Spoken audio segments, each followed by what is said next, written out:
যোৱাকালি যিখন মিটিং হৈছিলে সেই মিটিংখনৰ উদ্দেশ্য আছিলে বিয়াৰ দিনবাৰ ঠিক কৰা বেলেগ কাৰণে এখন মিটিং নাছিলেই আৰু সেই কাৰণে বিয়াৰ কালিতো 2 ঘণ্টা সময় 1 ঘণ্টা সময় অকল বিয়াৰ কথাই আলোচনা কৰিলে কোন বিয়া হ'ব কোন দৰা হ'ব কোন কইনা হ'ব ক'ত ৰিসেপশন হ'ব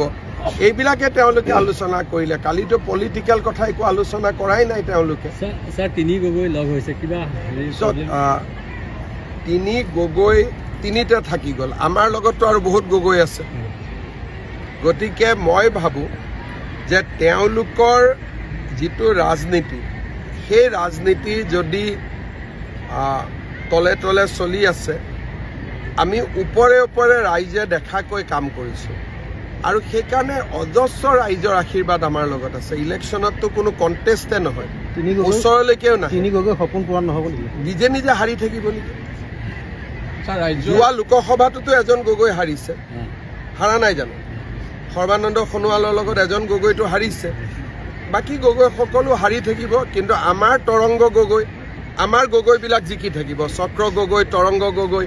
আমাৰ গগৈ সকল জিকি থাকিব গৌৰৱ গগৈ পাকিস্তানৰ ISI তেওঁ এজন এজেণ্ট ঘৈণীয়েক বেছিকৈ এজেণ্ট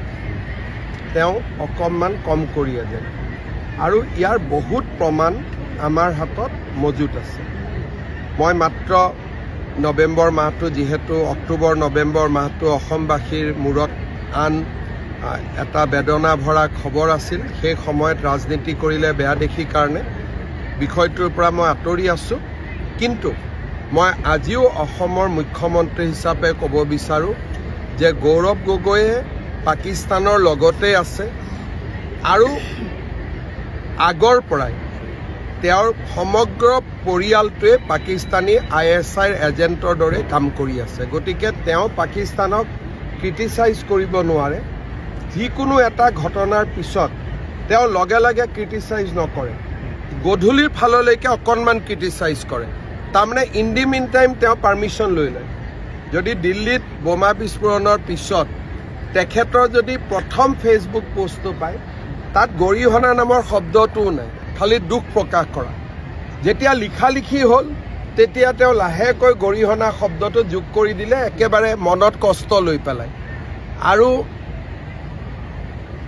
তেওঁৰ সাহসো নাই সন্ত্ৰাসবাদৰ বিৰুদ্ধে মাত মাতাৰ কাৰণে